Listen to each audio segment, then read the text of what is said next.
Napoleon, rabbits, defeat. Those three words should never belong in the same sentence. Yet, in the summer of 1807, the man who had conquered much of Europe found himself overwhelmed, not by enemy soldiers, but by an unstoppable army of hungry rabbits. It sounds like satire, but this bizarre episode has survived as one of the strangest stories in Napoleonic history. By 1807, Napoleon Bonaparte stood at the very height of his power.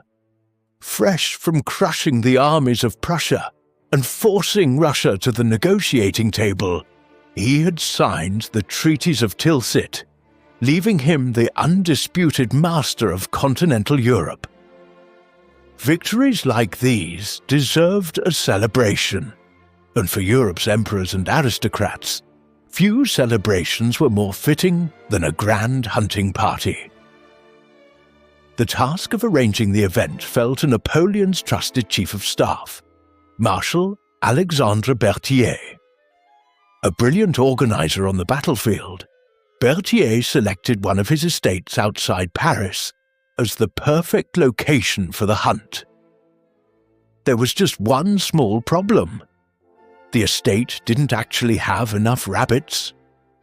Rather than postpone the event or spend days capturing wild game, Berthier's staff chose a quicker solution. Local farmers were paid to provide hundreds, perhaps as many as 3,000, domesticated rabbits. The animals were transported to the estate, kept in cages around a large field, and were to be released just as the emperor and his guests arrived. To anyone unfamiliar with rabbit behavior, the substitution probably seemed harmless. After all, a rabbit was a rabbit, wasn't it? On the morning of the hunt, Napoleon arrived with an impressive entourage of generals, officers, and distinguished guests. After a lavish breakfast, the signal was given. Trumpets sounded, the cages were opened. For a few seconds, everything appeared perfectly normal. Then something unexpected happened. The rabbits didn't run away. Instead, they turned around and began hopping directly towards the hunters. At first, the officers laughed. It was an amusing sight. Surely the animals were simply confused. But the trickle of rabbits quickly became a wave, then a flood. Hundreds upon hundreds of rabbits converged on the imperial party. The laughter faded. Unlike wild rabbits, these animals had spent their lives being fed by humans. To them, a crowd of people didn't represent danger. It meant food.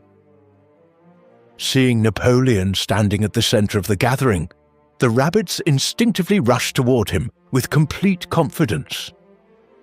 Within moments, the Emperor of France found himself under siege.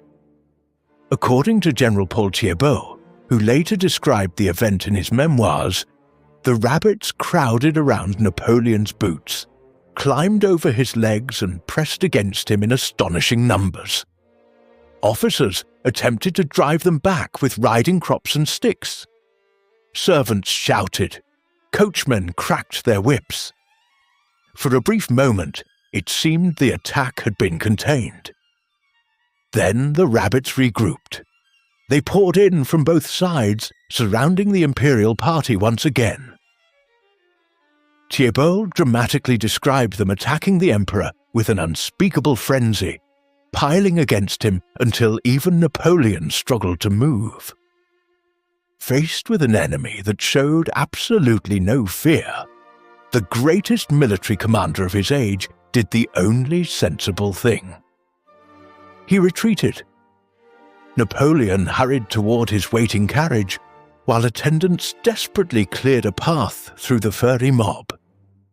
Even then, the rabbits reportedly continued their pursuit, with several attempting to leap onto the carriage as it pulled away. Only after the coach had left the field behind did the relentless attackers finally abandon the chase. The cause of the disaster was embarrassingly simple. Wild rabbits survive by fleeing from predators. Domesticated rabbits, however, are conditioned to associate humans with feeding time. Released all at once into an open field, they didn't see armed hunters. They saw dinner arriving. And Napoleon happened to be standing exactly where every hungry rabbit wanted to be. Stories this unbelievable usually disappear into legend. Yet this one survived because it was recorded by General Paul Thibault, a French officer who claimed to have witnessed the remarkable spectacle himself. His memoirs, published decades later after his death, remain the primary source for the event. That also explains why historians approach the story with caution. The account is detailed and comes from a named eyewitness, but it lacks confirmation from official reports or multiple independent witnesses. Rather than treating it as unquestionable fact, most historians describe it as a well-documented anecdote, one rooted in a contemporary memoir, yet impossible to verify completely. Ironically, that uncertainty only adds to its fascination. History often remembers Napoleon for Austerlitz, Jena, Borodino, and ultimately Waterloo. His career reshaped Europe and changed the course of the modern world. But among all the battles, campaigns and political triumphs associated with his name, one tiny episode continues to stand out. Not because it changed history, but because it reminds us that even the most powerful people can be humbled in the most unexpected ways. An emperor who defeated kingdoms, a commander feared across Europe, temporarily routed by an army that wanted nothing more than lunch. Sometimes history's greatest stories aren't the ones written on battlefields. They're the ones so absurd that if they weren't preserved by the people who claim to witness them, no one would ever believe they happened.